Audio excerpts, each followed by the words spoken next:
Welcome to Defiantly Unashamed, the podcast that stands firm on God's Word and isn't afraid to tackle truth head on. If you want easy to understand biblical truth, smash that subscribe button right now. It helps this podcast reach more people and keeps you equipped with battles you face today.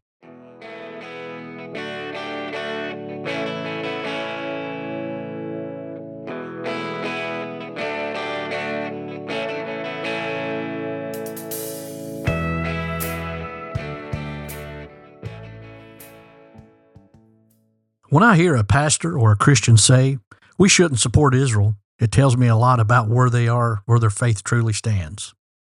See, supporting Israel isn't about politics. It's about God's promises. It's about understanding the very foundation of our faith, the root from which Christianity itself grew. The first church, the one that the Holy Spirit filled in Acts 2, was not an American or not European or not even modern Western church. It was a body of Jewish believers who recognized Jesus as their promised Messiah. They didn't stop being Jewish when they followed Jesus. They fulfilled what God had planned from the beginning, that the seed of Abraham, all nations would be blessed. That's Genesis 12:3. Let's make something clear. God chose Israel. Deuteronomy 32:9 says, "For the Lord's portion is his people, Jacob his allotted inheritance." God didn't choose them because they were powerful or perfect. He chose them out of love and purpose. Deuteronomy 7:6-8 says, "The Lord our God chose you out of all the people on the face of the earth to be his people, his treasured possession, not because you were more numerous than other people, but because the Lord loved you." The word love still stands today. God's covenant with Israel was not temporary. It wasn't until Jesus came, then we throw it away. God doesn't make a promise he doesn't keep. Psalms 105:8-11 says, "He remembers his covenant forever, the word he commanded for 1,000 generations, the covenant he made with Abraham, the oath he swore to Isaac. He confirmed it to Jacob as a decree, to Israel as an everlasting covenant. To you I will give you the land of Canaan. As a portion you will inherit." The word everlasting means exactly what it says, everlasting. Jesus is a Jew, and never forget that. Sometimes people forget that our Savior's Jewish. He was born in Bethlehem, a town in Israel. He was raised in Nazareth, another town in Israel. He taught in synagogues. He celebrated Passover, not Christmas. And the sign above his cross read, "Jesus of Nazareth, King of the Jews." Jesus didn't come to erase Israel. He came to fulfill God's promise to them. In Matthew 5:17, he says, "Do not think that I have come to abolish the law or the prophets. I have not come to abolish them, but to fulfill them." He is the fulfillment of Israel's hope, not its replacement. So when someone says church has replaced Israel, they're saying God is done with his chosen people. But that's not biblical. That's called replacement theology. And it's one of the most dangerous and arrogant ideals in modern Christianity. Why replacement theology is wrong. Replacement theology teaches that because Israel rejected Jesus, the church has now become the new Israel. It claims that all of God's promises to Israel now belong to the church. That's not what Scripture teaches. Romans 11 is crystal clear. Paul writes, "Has God rejected his people? By no means." That's Romans 11:1. He explains that Israel's rejection of Christ is temporary, not permanent. In Romans 11:25-26, Paul says, "Israel has experienced a hardening in part until their full number of the Gentiles has come in. And in this way, all Israel will be saved." God hasn't abandoned Israel. He's patiently unfolding his plan. And if you're a Gentile Christian, Paul says you've been grafted into that same olive tree. It's Romans 11:17-18. You're not the root. The church is not the root. We're a branch. That means Christianity doesn't replace Israel. It's built on it. The church is not plan B, it's part of plan A.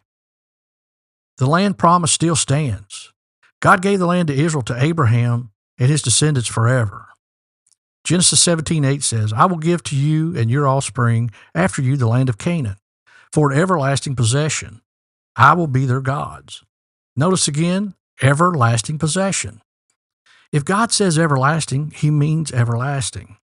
Nowhere in Scripture does he cancel that covenant. He doesn't say, oops, they messed up, I'm done. Yes, Israel rebelled many times. They were disciplined, scattered, and brought under judgment. But even then, God promised to bring them back. Ezekiel 36:24 says, I will take from you the nations and gather you from all the countries and bring you into your own land. That prophecy has literally happened in our lifetime. After nearly 2,000 years of exile, the Jewish people were restored to their homeland in 1948. That's not a coincidence. That's fulfillment of prophecy. When you see Israel back in the land, we're watching the pages of Scripture come alive. What it means to support Israel. Now let's be clear. Supporting Israel doesn't mean you agree with every decision the government makes. Governments are run by people, and people are flawed. Supporting Israel doesn't mean blind allegiance. It means standing with God's covenant. It means recognizing that God still has a purpose and plan for his people in his land. When we pray for Israel, we're not choosing a side in a political war. We're aligning ourselves with God's promises. Psalms 122:6 says, Pray for the peace of Jerusalem.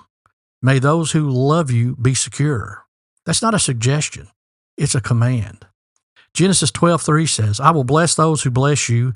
I will bless those who bless you, and whoever curses you, I will curse. That blessing and curse still apply. Throughout history, nations that blessed Israel prospered, and those that turned against Israel fell. God's covenant isn't complete. It's unfolding. Some Christians act like God has moved on from Israel, but that couldn't be further from the truth. The story isn't over yet. In fact, the Bible tells us Israel plays a major role in the end times.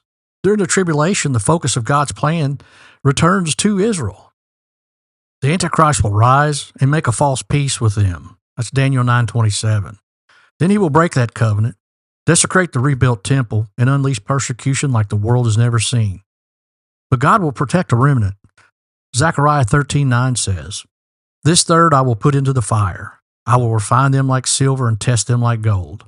They will call upon my name, and I will answer them. I will say, They are my people, and they will say, The Lord is our God. At the end of the tribulation, Jesus will return, not to Washington, not to London, not to Rome, but to Jerusalem. Zechariah 14:4 says, On this day his feet will stand on the Mount of Olives, east of Jerusalem. He will reign as king, not just of Israel, but of all the earth. And Israel will finally recognize him as their Messiah. Romans 11:26 says, And so all Israel will be saved. God is not done with his people.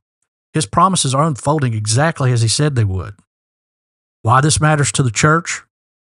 If you understand God's heart for Israel, it strengthens your faith in every area. Because if God keeps his promises to them, even after centuries of rebellion and exile, that means he'll keep his promise to you. It means his word is true. It means his mercy never fails. It means his faithfulness endures forever. And it means the Bible you hold in your hands is not a myth or an outdated story. It's alive, active, and unfolding before your eyes. If you reject God's plan for Israel, you're not just disagreeing with prophecy, you're disagreeing with God himself. Here's the wake-up call. When pastors or Christians say we shouldn't support Israel, what they're really saying is, I don't believe God keeps his word. That mindset exposes a shallow faith and a misunderstanding of Scripture. God's covenant with Israel isn't based on Israel's performance. It's based on God's character. And God cannot lie. Numbers 23:19 says, God is not a man that he should lie, or the son of man that he should change his mind. Does he speak and then not act? Does he promise then not fulfill? When you stand with Israel, you're standing with God's truth. When you pray for Israel, you're partnering with him in his eternal plan. And when you bless Israel, you're opening yourself up to the blessings God promised. Israel's story is not finished, and neither is ours.